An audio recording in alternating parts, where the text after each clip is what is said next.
Hola, les damos la bienvenida a la clase sobre minería de la materia Salud Ambiental. Las docentes a cargo de esta clase seremos Janina Espino y Jessica Rubió, quien les habla. ¿Qué es la minería? Cuando hablamos de minería nos referimos al conjunto de actividades referentes al descubrimiento y la extracción de minerales que se encuentran debajo de la superficie de la Tierra. Los mismos pueden ser metálicos, como el cobre, hierro, aluminio, manganeso, plomo, zinc, oro, entre otros, no metálicos, como el amianto, la grava, calizas, etc., o energéticos, como el carbón y el petróleo. Las primeras actividades mineras datan del siglo V a.C. y eran extracciones superficiales en las cuales obtenían sílex. Para el siglo III a.C. ya se habían agotado todos los filones superficiales de cobre, oro y plata y algunas piedras preciosas, por lo que empezaron a aparecer los primeros pozos de excavación. Comienza de esta manera lo que hoy se conoce como la minería tradicional o minería subterránea, también se la llama minería por galerías o por socavón. Como podemos ver en las imágenes, esta minería implicaba una excavación debajo de la superficie terrestre para poder extraer los materiales a través de herramientas como martillos, picos y palas. En esta imagen podemos ver una minería más actual en la cual se pueden ver las galerías construidas para permitir el acarreo de los materiales. Es en el siglo XVII que se comienzan a utilizar explosivos para la actividad minera y este fue el método utilizado principalmente hasta el siglo XX. El proceso de minería tradicional comprende 4 etapas. La primera de perforación, en la cual se cava para localizar los materiales a extraer. La segunda etapa es la de voladura, en la cual se rompe la superficie de la tierra para luego poder extraer el material. El acarreo, es decir, el sacado de los minerales afuera de la mina. Y por último, el transporte a los lugares de venta. En la actualidad existe lo que llamamos minería a cielo abierto o megaminería. Es un tipo de exploración y de excavación minera que consta de 5 etapas. La primera etapa de propensión, en la cual se evalúa la voluntad de instalación de la megaminería. La segunda etapa de exploración del territorio en el cual se va a implantar. Una tercera etapa de construcción en la cual se prepara para la producción de la minería.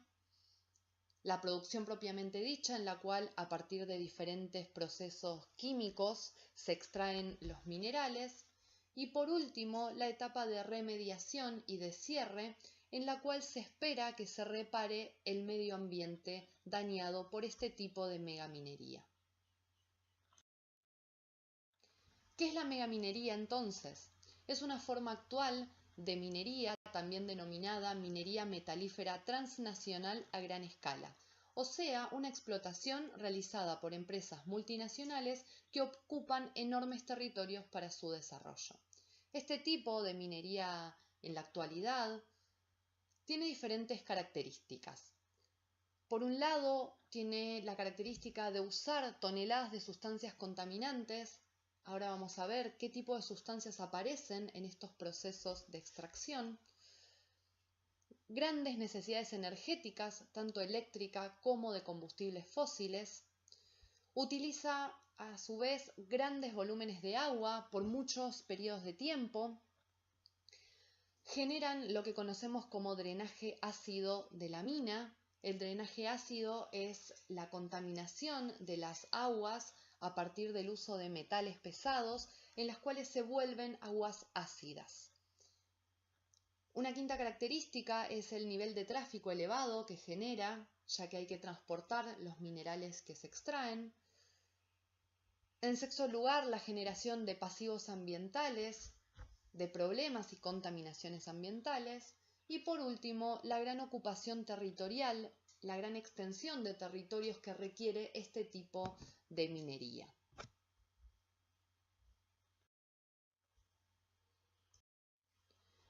La megaminería genera contaminación ambiental. Existen diferentes estudios que evidencian, muestran este tipo de contaminaciones y nos vamos a concentrar principalmente en el capítulo número 7 y 8 del material de la bibliografía obligatoria que tienen en la plataforma. En este capítulo 7 se explicitan cuáles son los insumos que se utilizan para la megaminería, lo cual nos permite evidenciar los contaminantes que generan, tanto en el cuerpo humano como en el medio ambiente. Los insumos que utiliza la megaminería son explosivos, nafta y gasoil, otros lubricantes, electricidad y agua. Tanto la electricidad como el agua aparecen en disputa con los territorios en los cuales se implantan estas extracciones mineras, ya que son insumos, son servicios que utilizan las comunidades. Y en este sentido es importante destacar que aparecen tensiones en torno a dos actores principales. Por un lado, las comunidades que utilizan el agua y la electricidad para su consumo diario, y por otro lado, aparecen las actividades agrícolas también en disputa por el uso del agua, ya que la contaminación minera genera que el agua subterránea y los ríos y otras cuencas aparezcan contaminadas y no puedan utilizarse para las actividades agrícolas que ya se desarrollan en estos territorios. Para poder especificar cómo es que aparece esta contaminación en las megaminerías, les detallamos cuáles son los contaminantes que se han localizado en los territorios cercanos a donde se implantan. Se utiliza ácido sulfúrico, arsénico, cianuro, cadmio, cobre, mercurio, plomo y selenio. Se ha evidenciado que la megaminería genera contaminación ambiental a través de diferentes medios.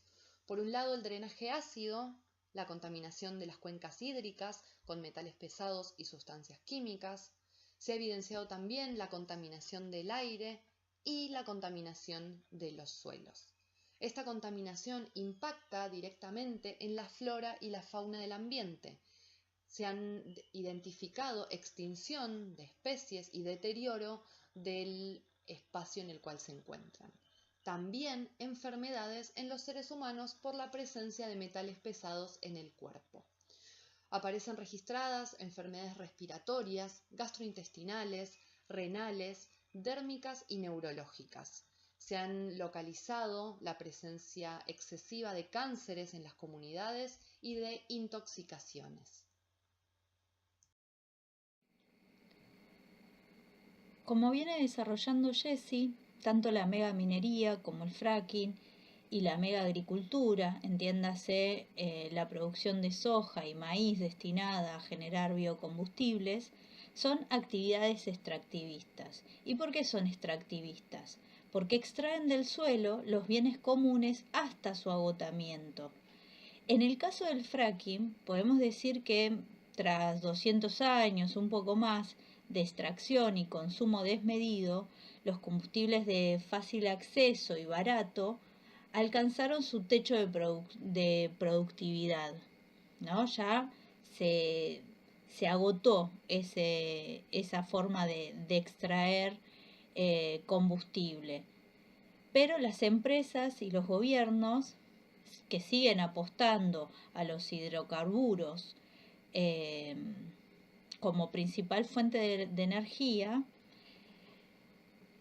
han comenzado a explotar yacimientos conocidos como no convencionales, por lo cual una de las técnicas para extraerlos se denomina fracking o fractura hidráulica.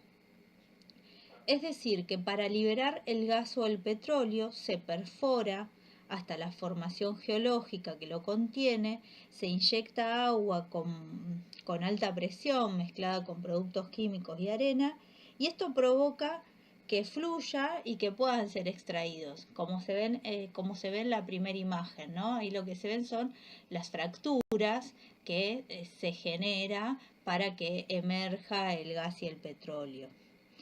Ahora, ¿cuál es el problema de realizar esta actividad, de realizar el fracking? Principalmente, y uno de los puntos más centrales, es el impacto socioambiental que genera esta actividad.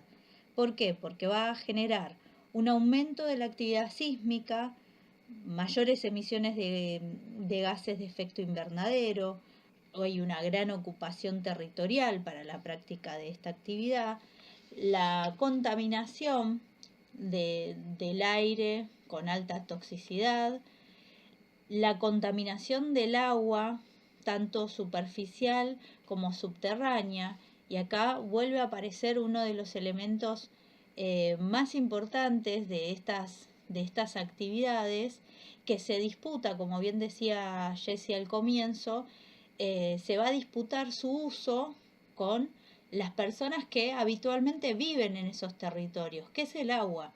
El agua va a ser el tire y afloje entre las empresas, tanto mineras como de fracking, como de mega agricultura, y las poblaciones que también necesitan la utilización del agua, ¿no? Ahora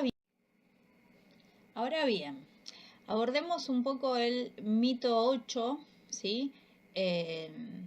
Un mito que nos va a plantear que los emprendimientos mineros cumplen con exigentes regulaciones ambientales y que la minería es una actividad o es la única actividad, se plantea, que está regulada por una ley ambiental, ¿sí?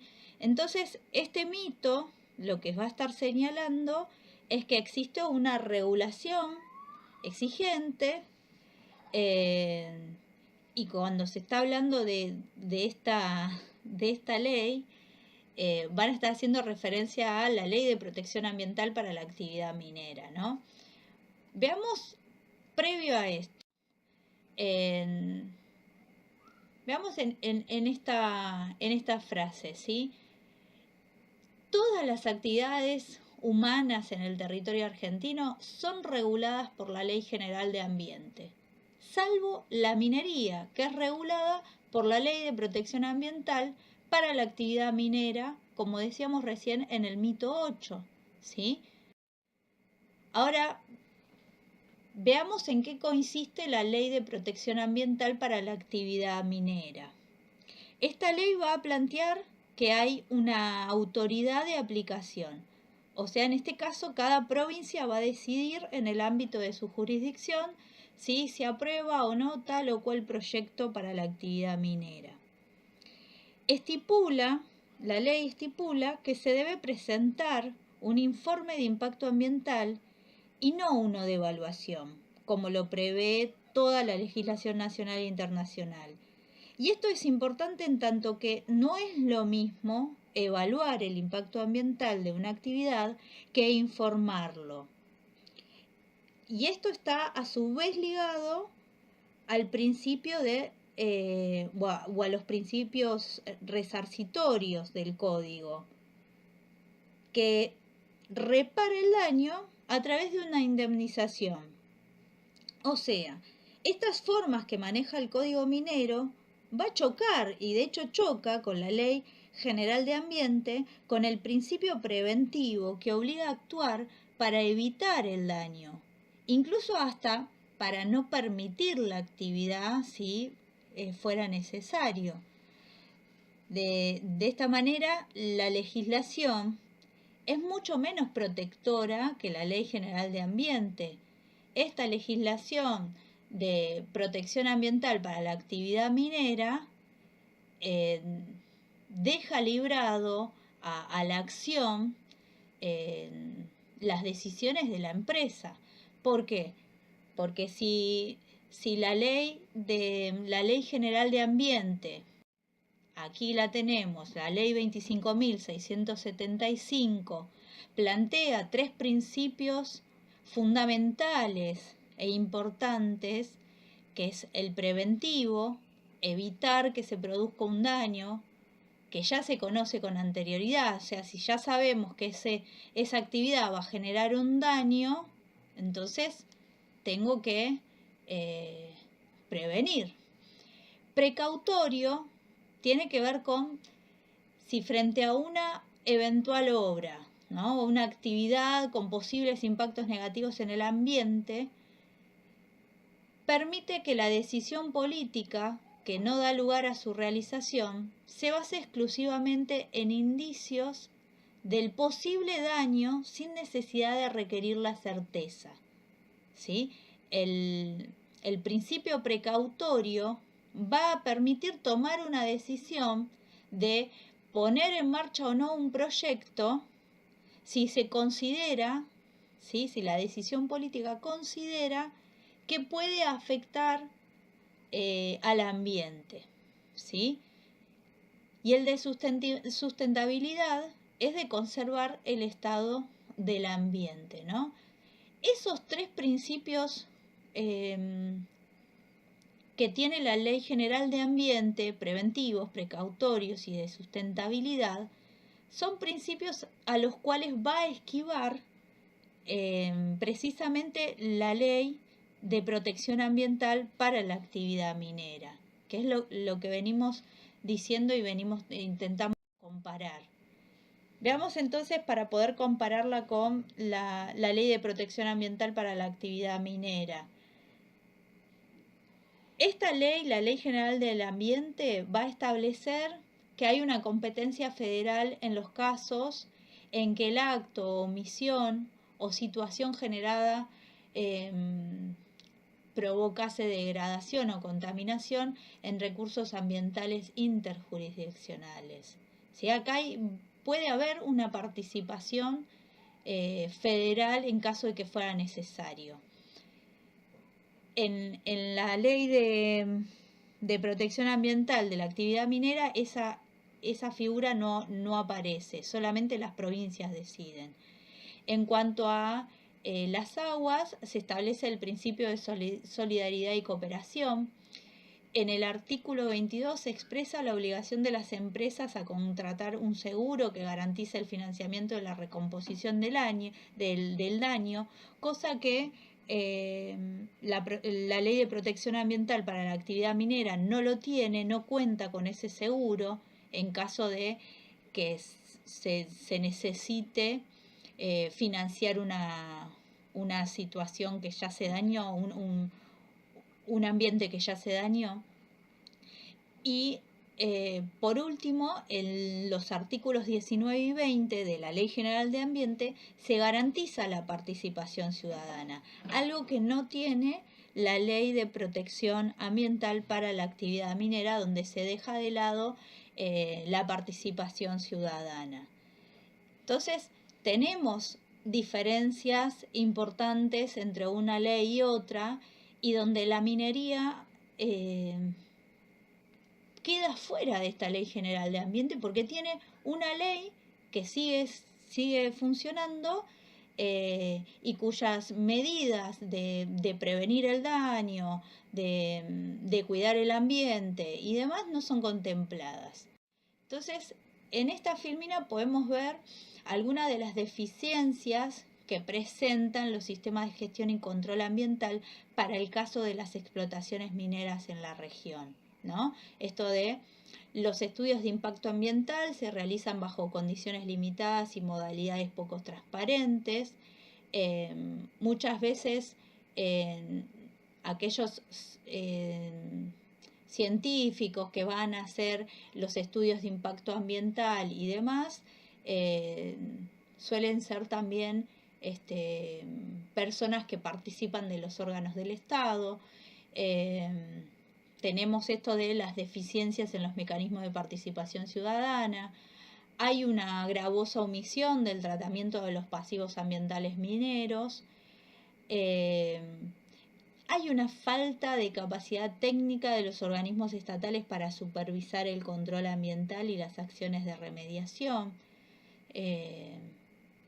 Y aquí también podemos hacer referencia a que hay una ausencia de la regulación sobre el cierre de la mina y la falta de exigencias de garantías financieras para los pasivos ambientales futuros, ¿no? Lo que deja la minería a cielo abierto, deja un territorio arruinado, tanto en la tierra, su flora, fauna, como bien decíamos al comienzo, y no tenemos una garantía financiera para remediar toda esa situación, ¿no?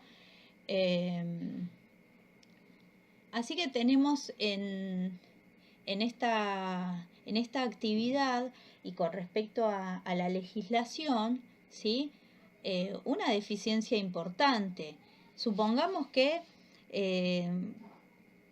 con la ley, con la aplicación efectiva y plena de los principios preventivos, precautorios y de sustentabilidad que mencionábamos recién, la megaminería no sería posible, no podría llevarse a cabo, al menos con las técnicas y con los procedimientos que se desarrollan actualmente, ¿sí? Y por último, les queríamos como compartir en esta filmina que muchas veces nos surge la pregunta, bueno, ¿por qué el Estado argentino no realiza explotaciones mineras?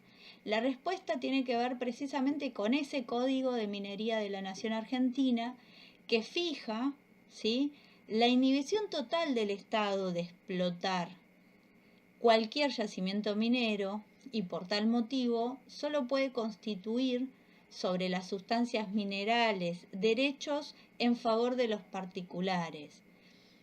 Y estas leyes mineras fueron aplicadas en la década de los 90 en los 70 países del tercer mundo, por ejemplo, ¿sí?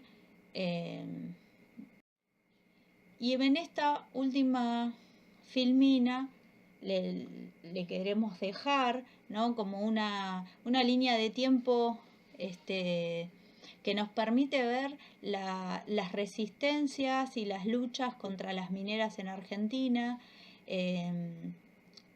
algunas luchas y algunas resistencias se pudieron frenar, como es el caso de Famatina en Chilecito, o como es el caso de en Chubut, en Esquel, ¿no?, que pudieron frenar mediante plebiscito, ¿sí?, esto de la participación ciudadana, frenar la instalación de las mineras, ¿no es cierto?